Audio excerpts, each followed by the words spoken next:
तो चलिए चर्चा करते हैं कि आखिर ये पौधों से जो चीजें प्राप्त होती है वो कहां से आती हैं।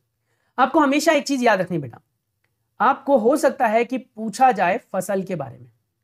जब किसी भी पौधे को बड़े स्तर पर, क्या बोल रहा हूं ध्यान से सुनना, जब किसी भी पौधे को बड़े स्तर पर उगाया जाता है, लगाया जाता है, उसे हम कहते हैं फसल।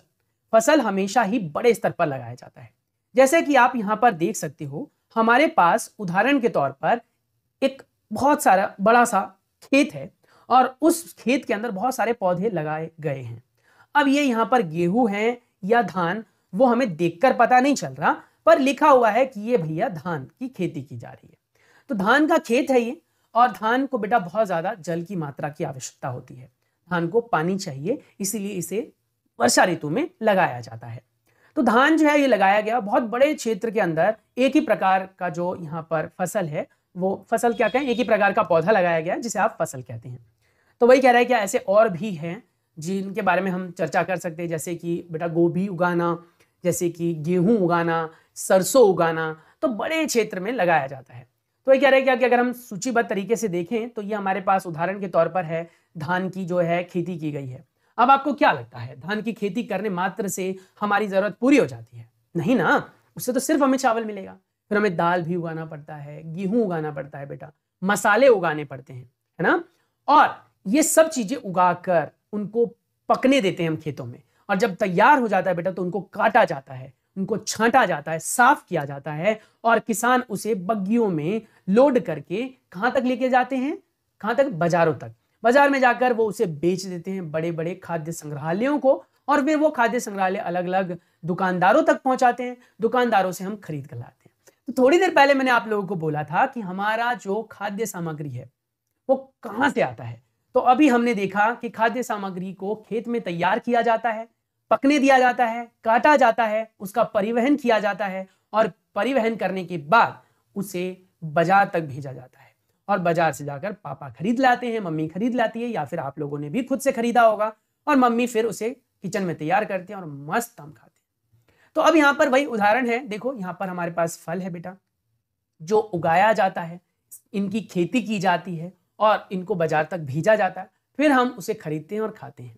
उसके बाद बेटा कुछ और पादप के स्रोत में, जैसे आप ये देखो, ये दाल है या दलिया, देखने से पता नहीं चल रहा, पर होपफुली ये दाल हो, तो बेटा ये भी आपको पादपों से मिलने वाला स्रोत ही है, क्योंकि ये भी पौधों से मिलता है, ये भी पौधों से मिलता है। अगर हम बात करें जंतुओं की, तो बेटा ये है, अगर मान लीजिए मुर्गा, फिलहाल ये मुर्गा मान लीजिए, तो मुर्गे से हमें मीट मिल गया और मुर्गी अंडे देती है, तो ये भी हमारा भोज्य पदार्थ है जिन्हें हम खाते हैं। तो वही कह रहे हैं क्या कि कुछ खाद्य पदार्थ जो हैं वो हमें, जैसे सब्जी वगैरह, फल वगैरह, ये सब हमें पौधों से मिलते हैं, और मांस, मछली, अंडे या फिर जितने भी जानता उत्पाद है सब हमें जंतुओं से मिलते हैं। जानता, ये क्या है, ये क्या होता है भाई? जानता उत्पाद, ऐसा उत्पाद जो हमें जंतुओं से प्राप्त हो उसे हम जानता उत्पाद कहते हैं बच्चों।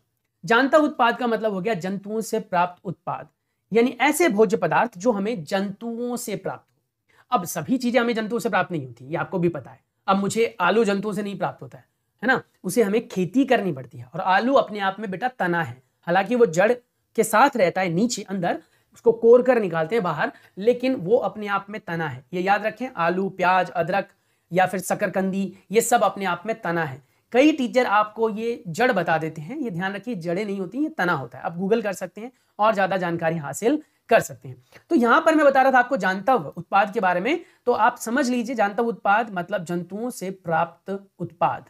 ठीक है, क्लियर हो गया? जो जंतुओं से प्राप्त होते हैं, जैसे कि हमारा दूध, दही, मछली, अंडा, या फिर जो हमने अभी पढ़ा था झींगा इत्यादि, ये सब हमें कहां से प्राप्त होता है बेटा? जंतुओं से।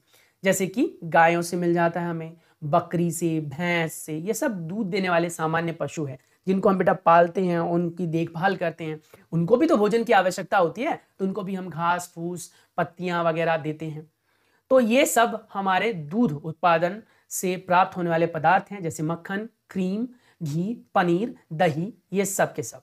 अब आपको ये चीज तो पता लग गई कि हमें कुछ चीजें जो हैं वो पौधों से प्राप्त होती हैं और कुछ जंतुओं से। तो चलिए अब हम सारणी 1.3 की बात कर ले। बेटा यहाँ पर मिस प्रिंट है, 1.2 हम पढ़ चुके हैं, ये 1.3 है।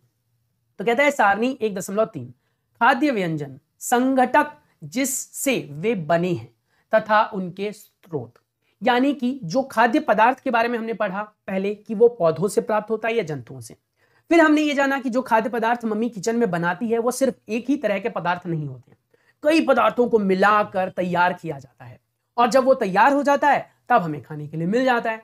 तो वही कह रहे हैं क्या कि अब हम ये जानेंगे कि वो जो संघटक हैं, यानी कि जो खाद्य पदार्थ को प्राप्त करने के लिए या बनाने के लिए जिन पदार्थों की आवश्यकता होती है, that is what we call beta संघटक। क्या कहते हैं उसे हम? संघटक। पीछे पीछे बोलेंगे मेरे, जिससे आप लोगों को याद रहे। क्या कहते हैं? संघटक।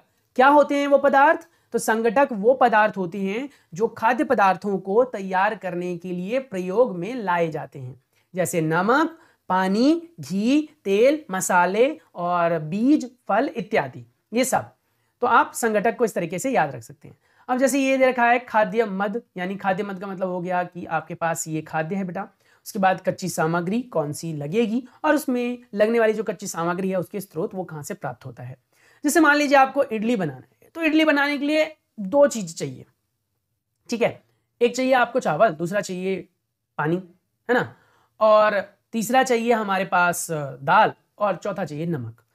मतलब मेनली जो है वैसे बनता ही है इन सबको मिलाकर। ये समुद्र कहां से आ गया बीच में, इसको ना। तो इडली चावल से, उड़द की दाल से, नमक से और जल से, इन सब से मिलाकर बनाया जाता है। भाई मुझे नहीं आता इडली बनाना, सच बताऊं तो। अगर आपकी मम्मा को आता है तो please let me know in comment section. आप लोगों को मेरा व्हाट्सएप नंबर भी नीचे हाईलाइट हो रहा होगा, तो उस नंबर पर भी मुझे कमेंट कर सकते हैं, मेरे साथ रेसिपी को शेयर कर सकते हैं, जिससे कि मैं भी बनाऊं और इडली बनाते वक्त आप लोगों को हाईलाइट कर सकूं कि मैंने आपसे ये सब चीज़ें सीखी और मैं उसका व्लॉग बनाकर आप लोगों के साथ शेयर कर सकूं।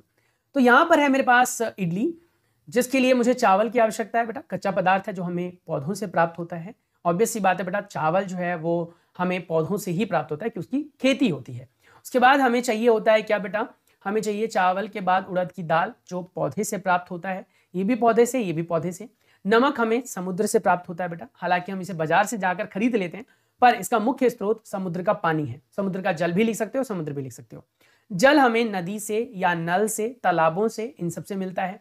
चिकन करी बनाना है, मान लो आपका बहुत मन कर रहा है चिकन खाएं, तो चिकन करी बनाना है, तो चिकन आपको मिलेगा कहाँ से? मुर्गा से, यानी जंतु से मिलेगा।